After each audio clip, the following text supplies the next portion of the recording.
Assalamualaikum warahmatullahi wabarakatuh. Bismillahirrahmanirrahim. Innal hamdalillah nahmaduhu wa nasta'inuhu wa nastaghfiruh wa na'udzu billahi min shururi anfusina wa sayyiati a'malina. Man yahdihillahu fala mudilla lahu ومن يضلل فلا هادي له وأشهد أن لا إله إلا الله وحده لا شريك له وأشهد أن محمدا عبده ورسوله يا أيها الذين آمنوا اتقوا الله حق تقاته ولا تموتن إلا وأنتم مسلمون يا أيها الناس اتقوا ربكم الذي خلقكم من نفس واحدة وخلق منها زوجها وبث منهما رجالا كثيرا ونساء واتقوا الله الذي تساءلون به والأرحام إن الله كان عليكم رقيبا يا أيها الذين آمنوا اتقوا الله وقولوا قولا سديدا يصلح لكم أعمالكم ويغفر لكم ذنوبكم ومن يطع الله ورسوله فقد فاز فوزا عظيما أما بعد فإن أصدق الحديث كتاب الله وأحسن الهدي هدي محمد صلى الله عليه وعلى آله وسلم وشر الأمور محدثاتها وكل محدثة بدعة وكل بدعة ضلالة وكل ضلالة في النار. Alhamdulillah, kita bersyukur pada Allah Subhanahu wa taala pada hari ini, hari Senin 3 Rajab 1442 Hijriah. Kita duduk bersama kembali di dalam sebuah kajian rutin setiap Senin malam membaca kitab Minhajul Firqah An-Najiyah wa Ta'ifah Al-Mansurah yang sudah diterjemahkan dalam bahasa Indonesia, Jalan Golongan yang Selamat, yang ditulis oleh Fadilatul Syekh Muhammad bin Jamil Zainu rahimahullahu ta'ala. Salawat dan salam semoga selalu Allah berikan kepada Nabi kita Muhammad sallallahu alaihi wa ala alihi wasallam, pada keluarga beliau, para sahabat, serta orang-orang yang mengikuti beliau sampai hari kiamat kelak.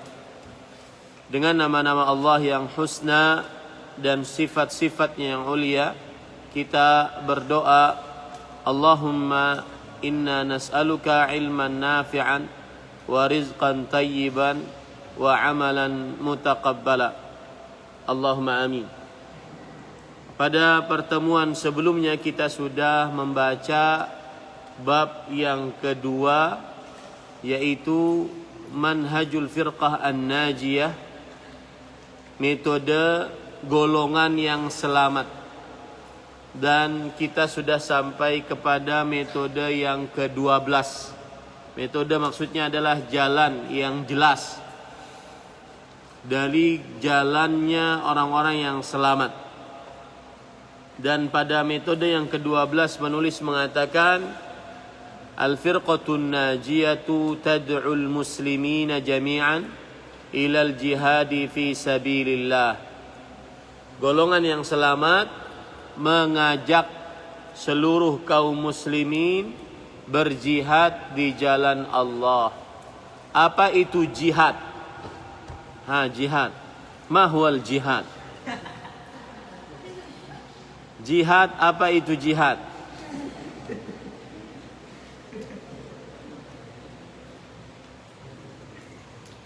Baik, amin. Fadil amin.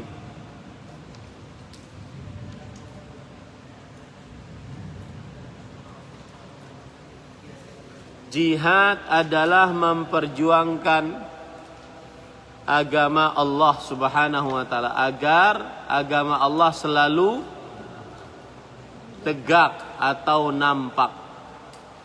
Rasul sallallahu alaihi wasallam bersabda tentang orang yang berjihad yang disebut sebagai jihad di jalan Allah, yaitu orang yang berjihad litakuna kalimatullahi hiyal ulya, agar agama Allah dia yang paling tinggi, yang paling tegak, yang paling nampak.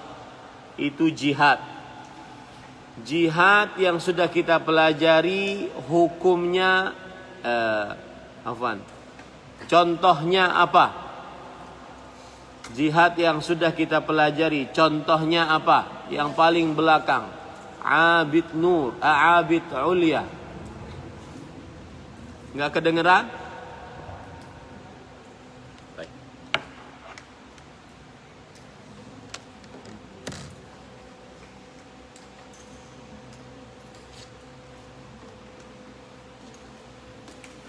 Nah, jihad yang sudah kita pelajari pada Senin malam yang lalu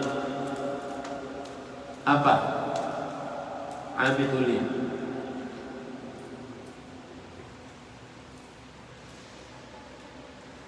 Jihad dengan lisan dan tulisan. Apa yang dimaksud dengan jihad lisan? Bagas.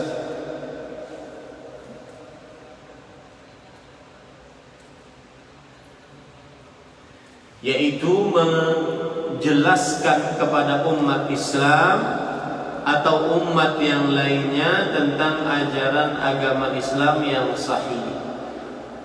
Kemudian jihad yang kedua yang sudah kita pelajari yaitu jihad, Adrian, jihad dengan harta. Apa contohnya berjihad dengan harta yang di tengah rizki? Apa contohnya berjihad dengan harta? Sampingnya rifki,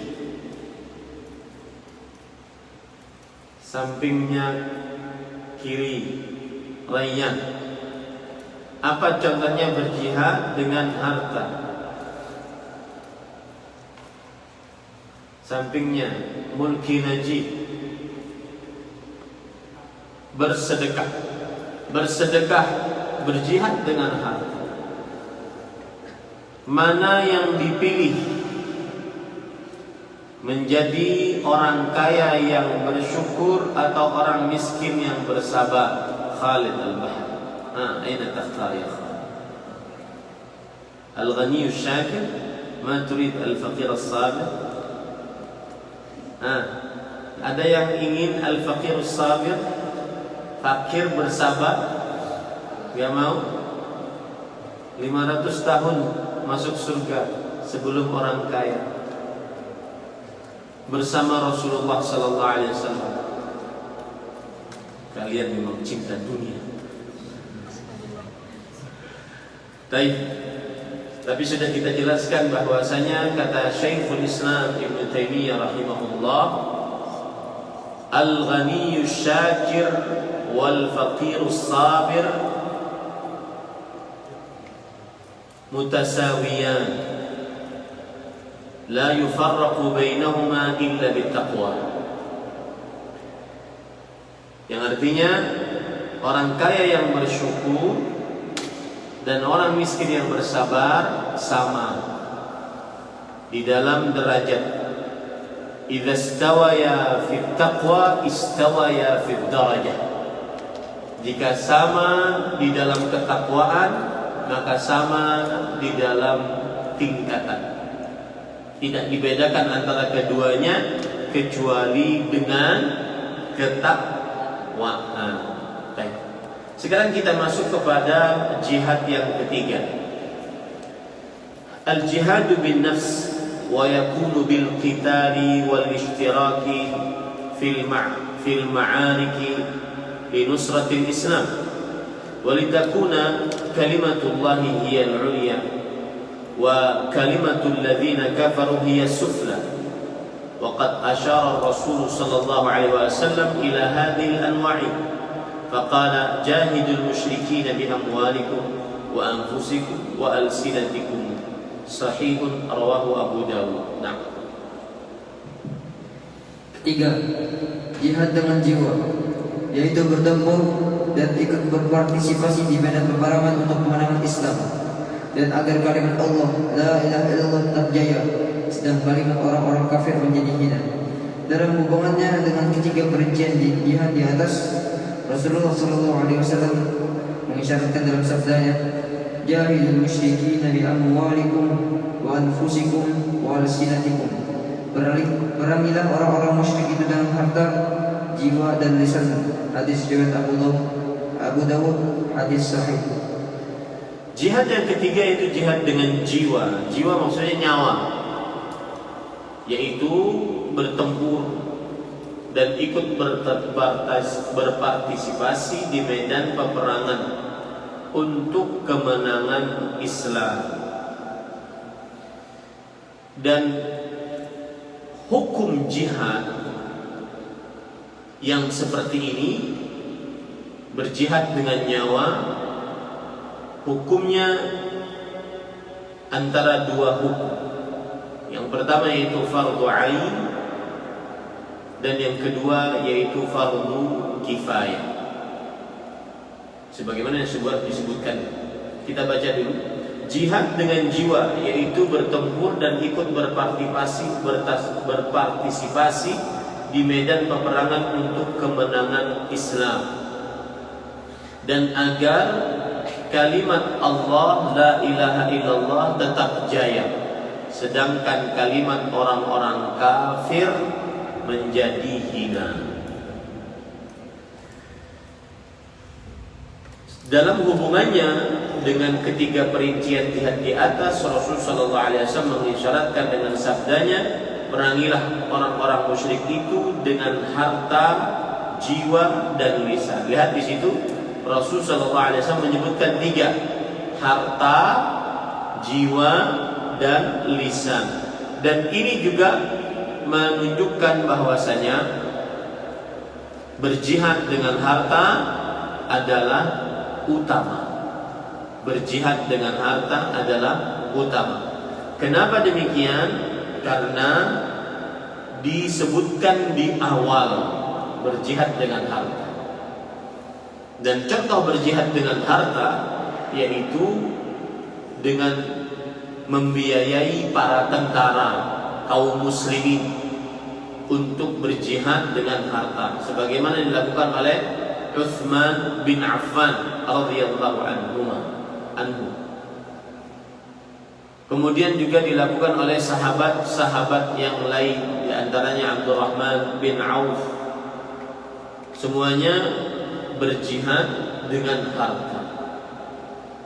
Kemudian termasuk berjihad dengan harta adalah menyediakan bekal untuk orang-orang yang berjihad di medan pertempuran. Bekal apa saja? Ada kejadian menarik dulu. Waktu itu penduduk Gaza, Palestina, diserang oleh negara Yahudi, atau yang mereka biasa sebut dengan Israel. Tapi saya tidak suka menyebutnya, karena Israel adalah nama seorang nabi, yaitu Ishaq alaihissalam. Kemudian terdesaklah Gaza. Lalu waktu itu kerajaan Arab Saudi membuka pengumuman bahwa boleh mengumpulkan harta, donasi, menyumbang harta untuk penduduk Gaza. Dimulai dengan Raja Arab Saudi waktu itu. Dan kerajaan Arab Saudi salah satu kerajaan yang sangat sulit mengumpulkan donasi kecuali resmi. Siapa yang ngumpulin donasi tanpa badan yang resmi, maka bisa ditangkap oleh polisi, karena dikhawatirkan akan mengumpulkan donasi untuk teroris. Makanya ketika diumumkan secara resmi oleh pemerintah setempat, akhirnya orang-orang pada bersedekah dengan hartanya. Ada cerita yang menarik yang disebutkan waktu itu di koran-koran Arab Saudi, yaitu suatu saat ada orang datang membawa uang 1 gepok untuk disedekahkan kepada penduduk Gaza. Kemudian dibawalah, kemudian dihantarkan kepada panitia pengumpul donasi.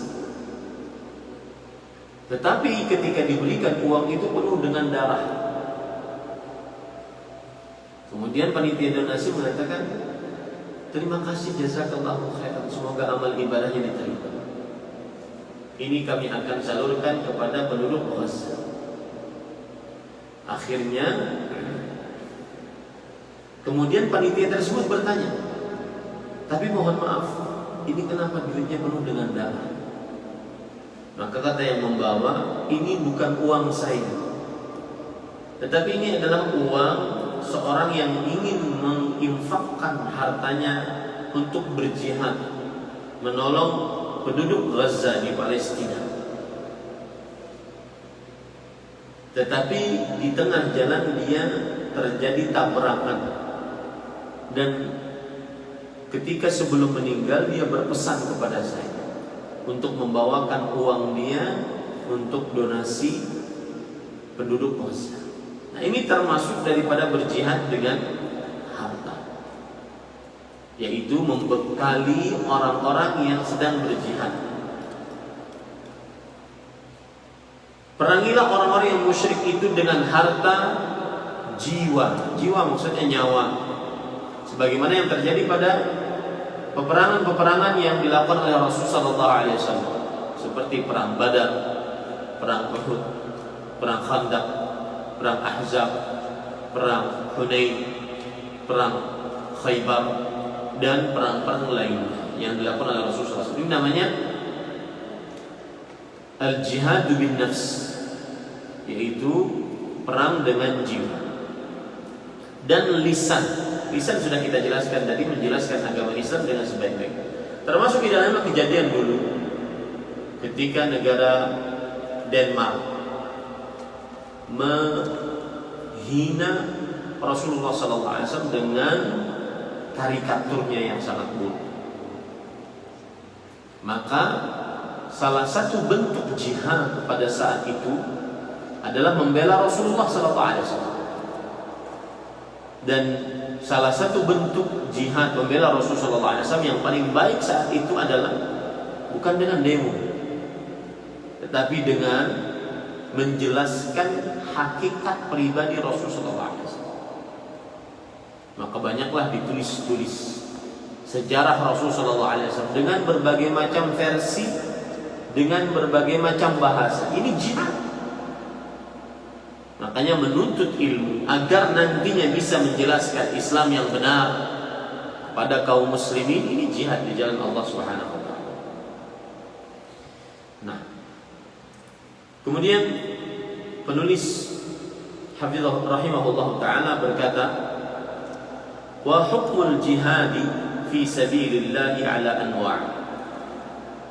Alif fardu 'ain wa yakunu ضد العدو المهاجم لبعض البلاد المسلمين كفلسطين التي اغتصبها اليهود المجرمون فالمسلمون المستطيعون آثمون حتى يخرجوا اليهود منها ويعيدوا المسجد الأقصى للمسلمين بما يستطيعون من المال أو النفس. نعم. Adapun hukum jihad di jalan Allah adalah sebagai berikut. Pertama, fardu ain, berupa perlawanan terhadap musuh-musuh yang melakukan agresi ke beberapa negara Islam, wajib dihalau. Agresor-agresor Yahudi misalnya yang merampas tanah umat Islam di Palestina, maka umat Islam yang memiliki kemampuan dan kekuatan jika berpangku tangan ikut berdosa sebelum mengusir orang-orang Yahudi terkutuk itu dari wilayah Palestina. mereka harus berupaya mengembalikan Masjid Al-Aqsa kepada umat Islam dengan kemampuan yang ada, baik dengan harta maupun jiwa. Adapun hukum jihad, hukum, kalau kita berbicara hukum berarti tidak lepas dari 5 poin. Wajib, mandub, mubah, makruh, haram. Nah, hukum jihad adalah wajib atau bahasa lainnya fardu. Ulama-ulama ada yang mengatakan beda antara wajib dengan fardu. Ada yang mengatakan sama, sinonim. Wajib adalah kesamaan daripada fardu, dan itu yang lebih kuat, dan itu pendapat jumhur bahwa wajib sama dengan fardu. Maka di sini disebutkan, adapun hukum jihad di jalan Allah maksudnya berjihad dengan nyawa adalah sebagai berikut. Yang pertama, fardu ain. Sebenarnya bukan yang pertama. Kalau saya boleh lebih menjelaskan, bahwa yang pertama adalah fardu kifayah. Yang pertama fardu kifayah, tapi nanti Syekh akan menyebutkan fardu kifayah yang kedua. Ya. Baik, fardu ain. Apa arti fardu ain? Fardu ain sama dengan wajib ain. Saya harus menulis agar kalian paham. Fardu ain sama dengan fardu ain, sama dengan wajibun ain, wajibu ain.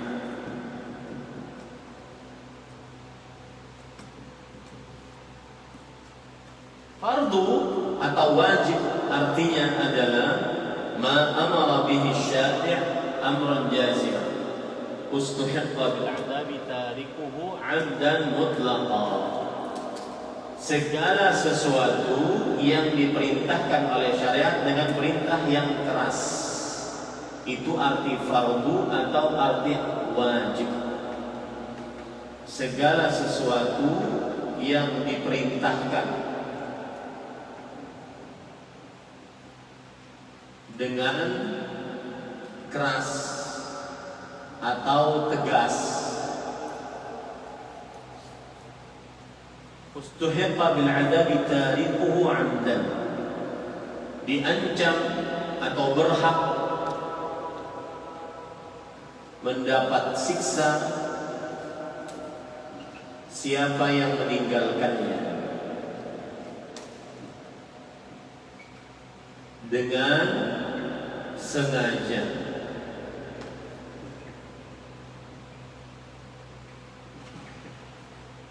Berhak mendapat siksa. Kenapa kata-kata berhak? Karena mungkin Allah Subhanahu wa taala mengampuni orang tersebut sehingga dia tidak berhak.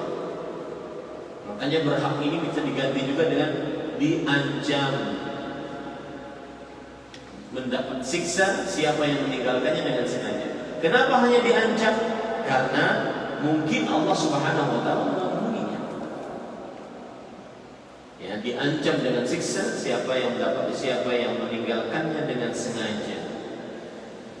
Adapun arti ain, artinya adalah setiap orang.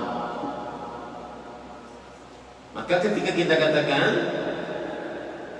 wajib ain atau fardu ain, maka berarti dia adalah sesuatu yang diperintahkan oleh syariat dengan perintah yang keras, berhak mendapat siksa jika ditinggalkan dengan sengaja secara mutlak bagi setiap orang. Seperti sholat 5 waktu, itu fardu ain. Setiap muslim baligh berakal selain wanita yang haid dan nifas, maka wajib sholat 5 waktu. Puasa Ramadan fardu ain ataupun wajib ain, yaitu setiap muslim baligh berakal mampu muqim selain wanita yang haid dan nifas, maka dia fardu ain untuk berpuasa Ramadan. Itu arti dari fardu ain. Dan ini catat baik-baik. Ini tidak ada dalam buku kalian. Fardu ain, jihad bisa menjadi fardu ain apabila dalam 3 keadaan. Jihad bisa menjadi fardu ain jika dalam 3 keadaan.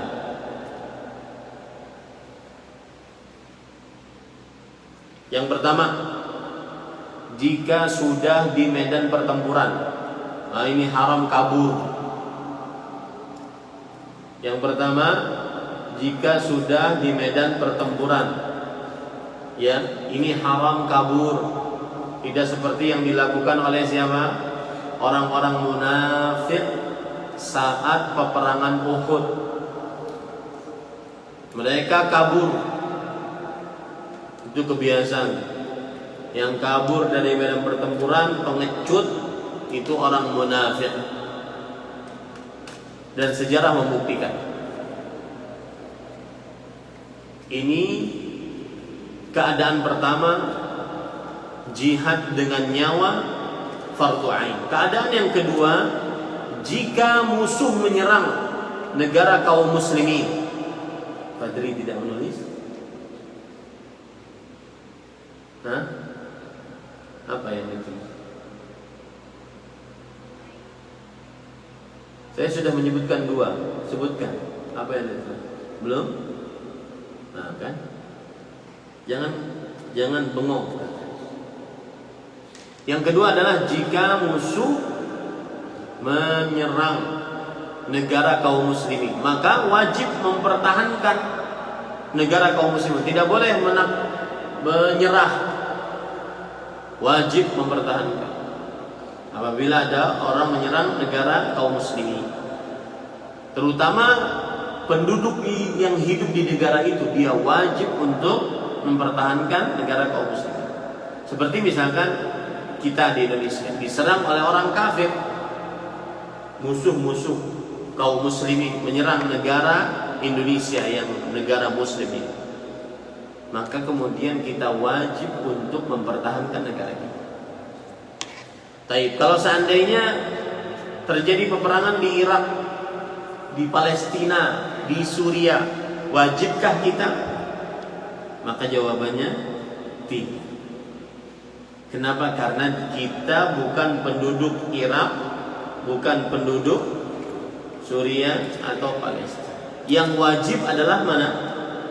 Penduduk di negara-negara tersebut. Nah, yang ketiga,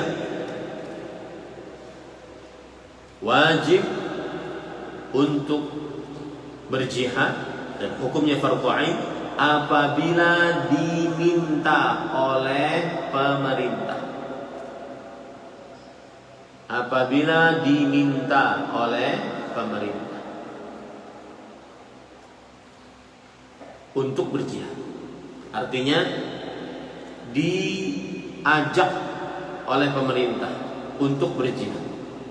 Ada ajakan dari pemerintah yang sah kaum muslimin untuk berjihad, maka ini wajib hukumnya. Dalil akan 3 keadaan ini. Keadaan yang pertama, dalilnya surat Al-Anfal ayat 45. Keadaan yang pertama, dalilnya surat Al-Anfal ayat 45. Ya ayyuhalladzina amanu idza laqitum fi'atan fathbutu wadhkurullaha katsiran la'allakum tuflihun. Wahai orang beriman, jika kalian bertemu dengan musuh, tetaplah dan berzikirlah kepada Allah dengan banyak agar kalian beruntung. Ya. Dan kabur dari medan pertempuran hukumnya dosa besar. Belum kan? Bagaimana tidak dosa besar? Misalkan ini ada 5 orang. Saya, kawan saya. Kita sedang berperang. Habis itu yang di samping, Din, anak pulang dulu ya. Ini gimana coba? Orang lagi mempertaruhkan nyawa, dia bilang saya pulang dulu. Ini termasuk daripada pengkhianat. Kemudian dalil untuk keadaan yang kedua, adalah surat At-Taubah ayat 123. Dalil untuk keadaan yang kedua, surat At-Taubah ayat 123. Ya ayyuhalladzina amanu qatilul ladzina yuqatilunakum minal kuffar wal yajidu fikum ghilzah wa'lamu annallaha ma'al muttaqin. Wahai orang-orang beriman, perangilah orang-orang yang memerangi kalian dari orang-orang kafir.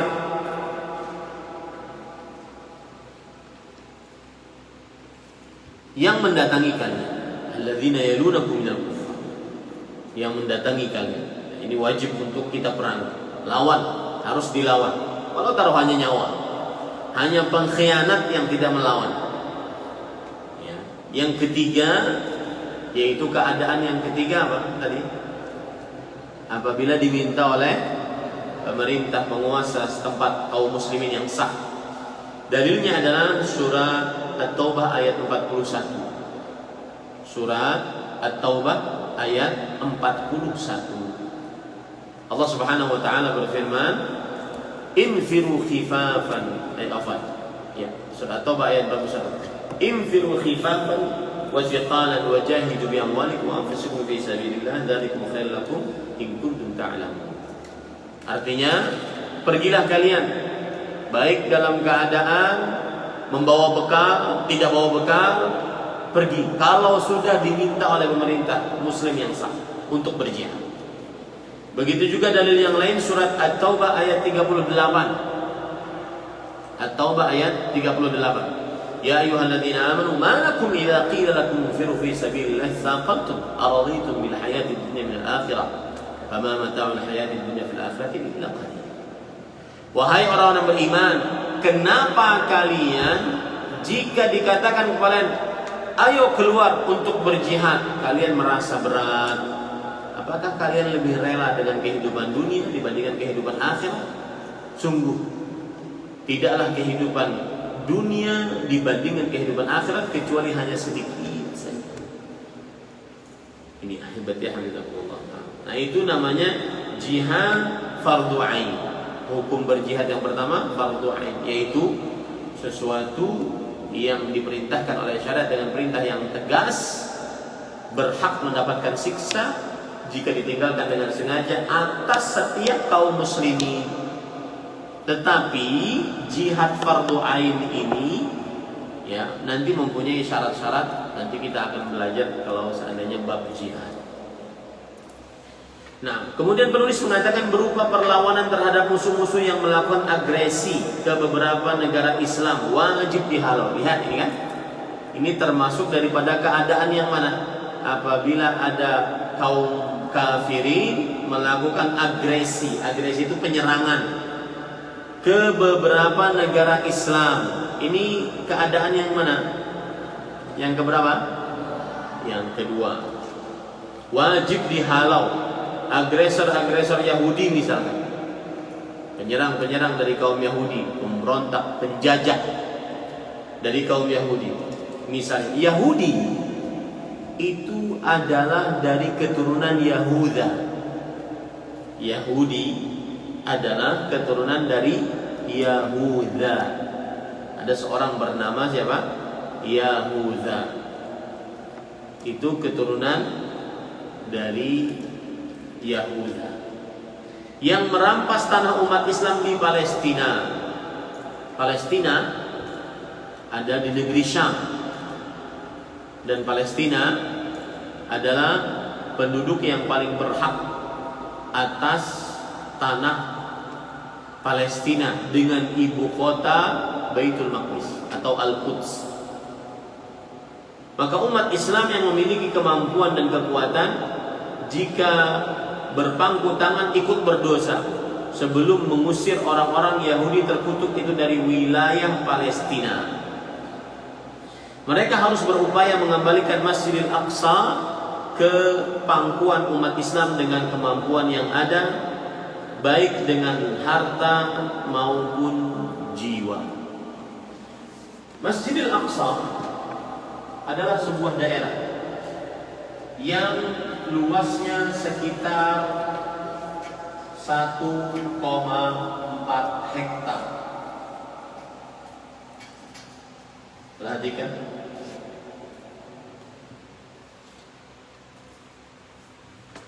Di sini ada Baitul Maqdis.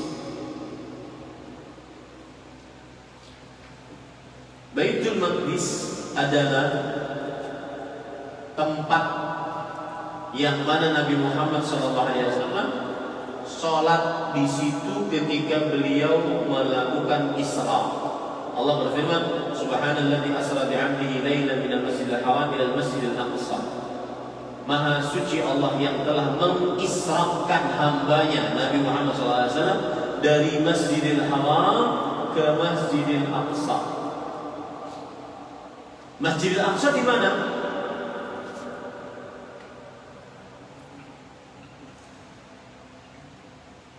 Masjidil Aqsa adalah sebuah lahan yang sekitar 1,4 hektar. Kalau saya tidak salah ingat. Yang jelas dia lahan. Di dalam Masjidil Aqsa ada Baitul Maqdis. Paham ya? Kemudian di dalam Masjidil Aqsa nanti ada kubah emas.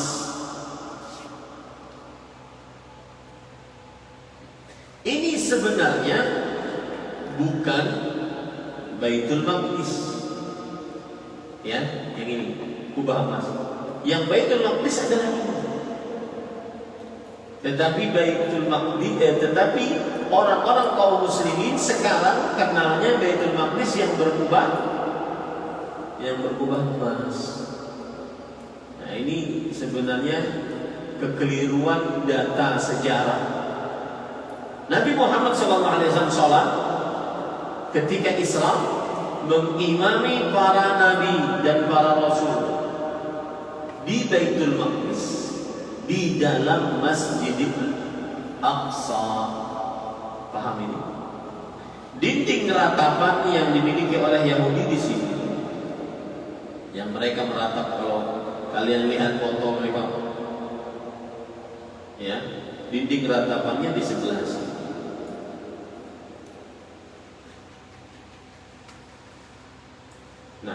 Nah, inilah juga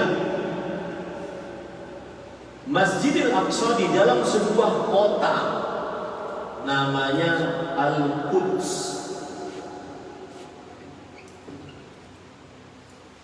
Al-Quds. Inilah yang dijajah oleh kaum Yahudi. Jadi sebenarnya Palestina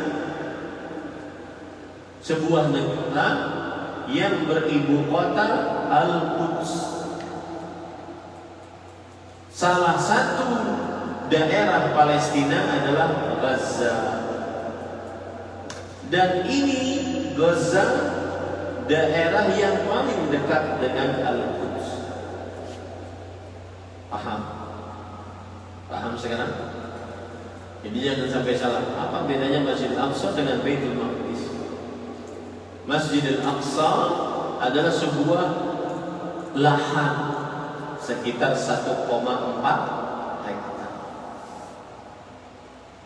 Lalu ceritanya ini kubah emas, ada batu di dalam. Saya pernah ke dalam. Ada batu di dalam. Ada yang mengisahkan bahwasanya di sinilah Nabi Muhammad SAW naik hewan Buraq bersama Jibril kemudian ke atas langit yang disebut dengan peristiwa Mi'raj.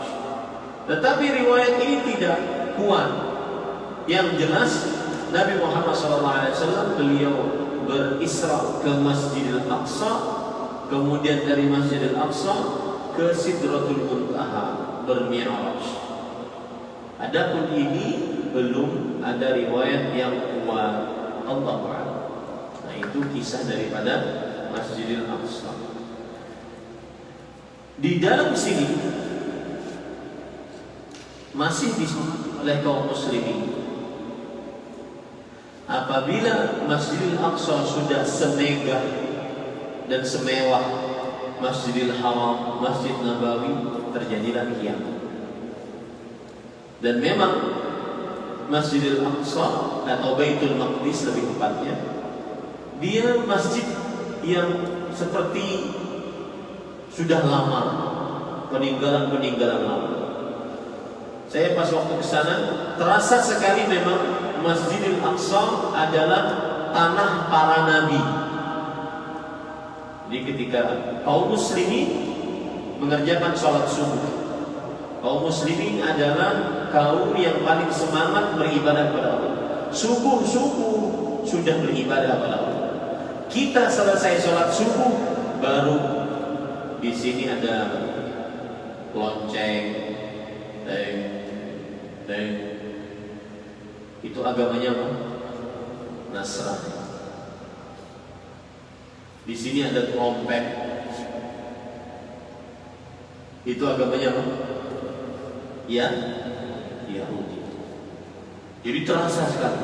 Memang negeri para nabi. Semua nabi sudah hampir ke sini. Semuanya ke sini.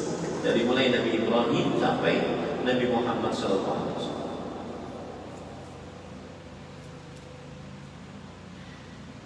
Ada cerita menarik waktu saya ke sana. Jadi ini ada pintu-pintu di sini. Sini ada pintu-pintu dibuat oleh kaum Yahudi. Dan di pintu-pintu ini selalu ada tentara Yahudi berlaras panjang memeriksa siapa saja yang masuk. Setelah perjanjian Oslo, maka Masjidil Aqsa dikuasai oleh kaum Yahudi, tapi boleh kaum muslimin dari luar selain penduduk Palestina, boleh kaum muslimin dari luar selain penduduk Palestina untuk beribadah di dalam Masjidil Aqsa. Makanya kita dari Indonesia boleh masuk, tetapi harus diperiksa.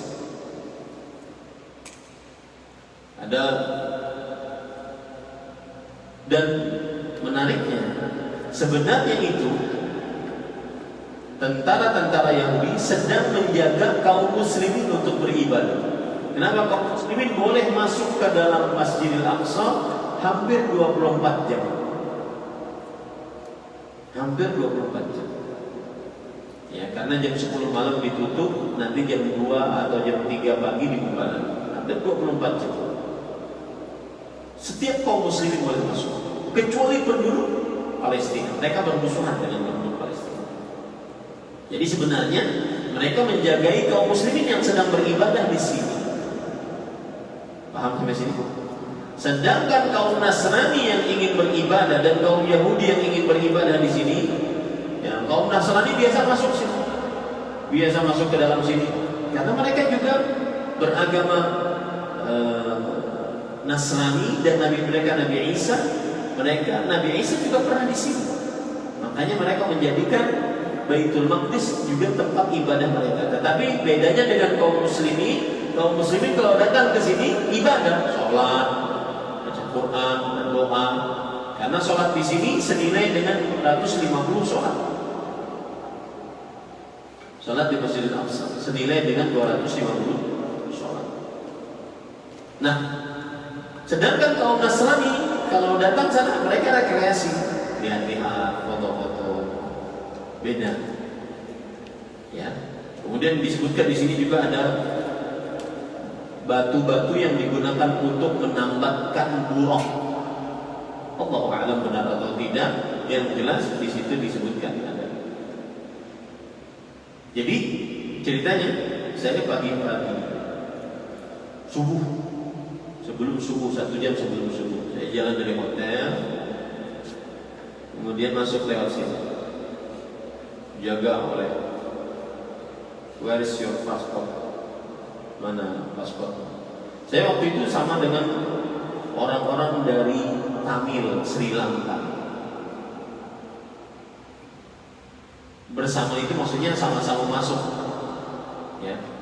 Karena kawan-kawan saya terlambat, akhirnya saya bersama mereka. Orang-orang dari Sri Lanka kulitnya kayak kalian-kalian, coklat hitam manis gitu. Ya, masuk.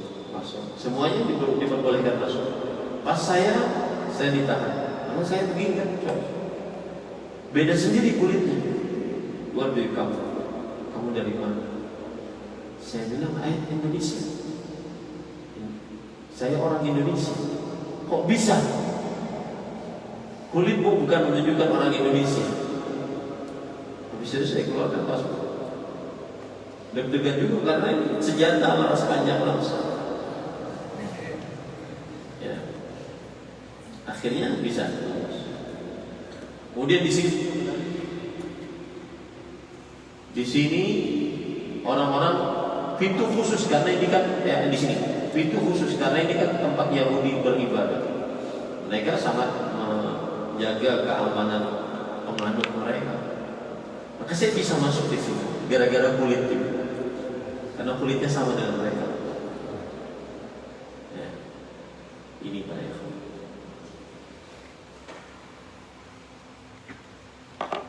Itu Masjidil Aqsa. Kita harus mengetahui sejarah Masjid Al-Aqsa. Salah satu kekurangan sebagian kaum muslimin tidak mengetahui sejarah masjid-masjid, 3 masjid yang istimewa. Rasulullah SAW bersabda, "La tushaddu rihal illa ila 3 masajid." Tidak diperbolehkan bersusah payah bepergian kecuali ke 3 masjid. Al-Masjidil Aqsa, wal Masjidil Haram, wal Masjidil Hada. Masjid Aqsa, Masjidil Haram, dan Masjidku ini. Kita harus mengetahui sejarah masjid-masjid tersebut.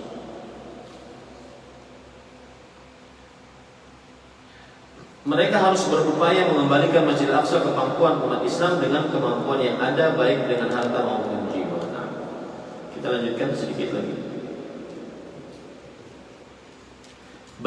Fardu kifayah idza qama bihi ba'dul muslimin saqata 'anil baqi wa yakunu fi tablighi wa naqli ad-da'wah al-islamiyyah ila sa'ir al-bilad hatta yahkumuha fil Islam wa hatta yahkumuha fil Islam. Wa man waqafa fi tariqiha qutila hatta tasira ad-da'wah fi tariqiha. Kedua, fardu kifayah. Jika sebagian umat Islam telah ada yang melakukannya, maka sebagian yang lain kewajibannya menjadi gugur. Seperti berdakwah mengembangkan misi Islam di negara-negara lain, sehingga berlaku hukum-hukum Islam di segenap penjuru dunia. Barang siapa menghalangi jalan dakwah ini, ia harus diperangi, sehingga dakwah Islam dapat berjalan lancar. Nah, ini fardu kifayah. Fardu tadi artinya adalah sesuatu yang diperintahkan oleh syariat dengan perintah yang keras, diancam dengan siksa bagi siapa yang meninggalkannya dengan sengaja. Kifayah artinya jika dikerjakan sebagian kaum muslimin, maka menggugurkan kewajiban yang lain. Jika dikerjakan sebagian kaum muslimin, maka menggugurkan kewajiban yang lain. Itu namanya fardu kifayah. Nah, saya katakan tadi, asal hukum jihad dia adalah fardu kifayah, kecuali dalam 3 keadaan. Catat itu baik-baik. Asal hukum jihad fardu kifayah, kecuali dalam 3 keadaan. 3 keadaan tadi yang sudah kita sebutkan. Jadi kalau seandainya ada di sebuah daerah kaum muslimin diserang oleh kaum kafirin, maka asal hukumnya yang wajib di daerah itu, sedangkan kita yang jauh daerah-daerah tersebut maka tidak wajib. Paham ini para ikhwan? Seperti yang terjadi di zaman Rasulullah SAW. Ketika beliau melakukan peperangan, maka di daerah lain yang juga ada kaum muslimin tidak wajib mengikuti waktu itu. Misalkan beliau perang Hunain ke daerah Hunain, kaum muslimin yang ada di kota Mekah tidak wajib untuk fardu kifayah. Yang diajak oleh Rasulullah SAW saja yang wajib untuk apa? berjihad. Jadi fardu kifayah artinya adalah jika dikerjakan oleh sebagian kaum muslimin maka gugur kewajiban sebagian yang lain. Nah, ini yang bisa kita sampaikan. Wallahu a'lam. Sallallahu alaihi Muhammad walhamdulillahi rabbil alamin. Nah, 5 daqaiq lil as'ila. 5 menit untuk bertanya. Nah, hal min sa'id. Ini adalah pertemuan yang ke-13. Nah, hati-hati.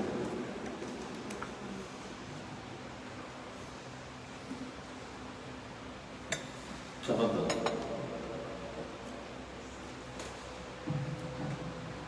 Ya Ustaz, assalamualaikum. Barakallahu. Ustaz, kalau misalnya kita dipaksa untuk mundur, gimana? Dipaksa untuk mundur. Bagus pertanyaannya.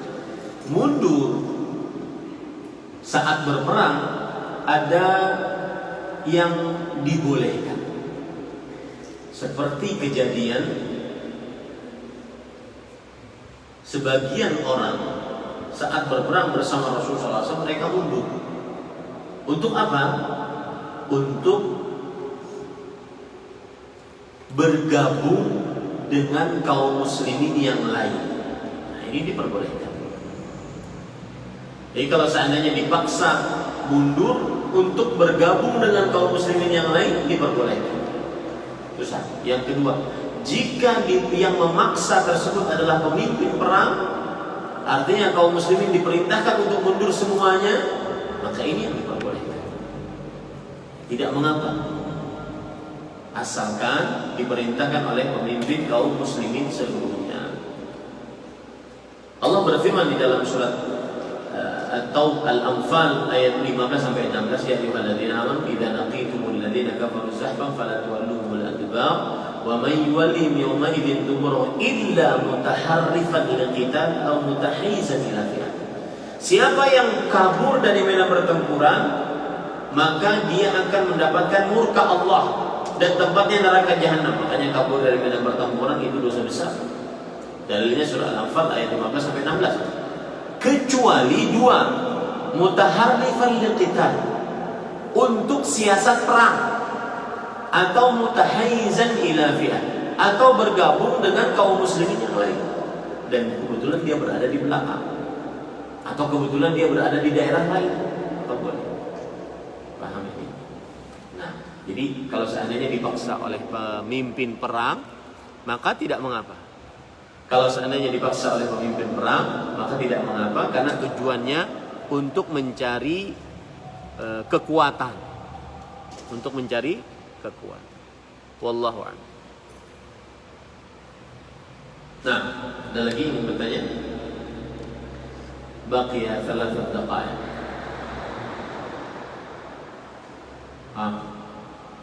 Khalas antum jaw'ani. Bika. Mana antum jaw'ani? Lapar. Paling hafal kalau sudah itu. Akidah enggak hafal-hafal.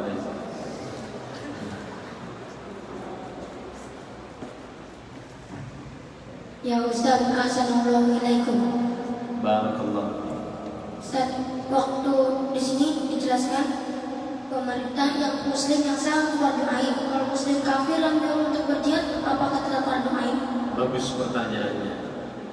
Ini pertanyaan jeli. Maka jawabannya, asal hukumnya tidak diperbolehkan seorang muslim hidup di negeri yang dipimpin oleh pemimpin kafir. Dia wajib berhijrah ke negeri yang dipimpin oleh pemimpin muslim yang sah. Tetapi jika ada memang seorang muslim hidup seperti sekarang di negeri-negeri di benua Amerika, di benua Australia, yang pemimpinnya kafir, tapi banyak kaum muslimin di sana, dan mereka bisa menegakkan syiar Islam. Lalu kalau di antara mereka dijadikan tentara, kemudian disuruh berperang, maka bagaimana hukumnya? Jawabannya adalah, apabila memerangi kaum muslimin haram, Apabila memerangi kaum muslimin maka haram. Nah nanti kalau Ustaz dipaksa, kalau tidak berikut berperang dia dibunuh, maka jawabannya adalah lebih baik dia terbunuh dibandingkan dia memerangi kaum muslim. Karena memerangi kaum muslimin naqidun min nawaqidil Islam. Memerangi kaum muslimin atau membantu orang kafir memerangi kaum muslimin adalah termasuk dari pembatal keislaman. Paham? Wallahu a'lam. Nah, tadi Rafi. Nanti mikrofon khalf. Surah.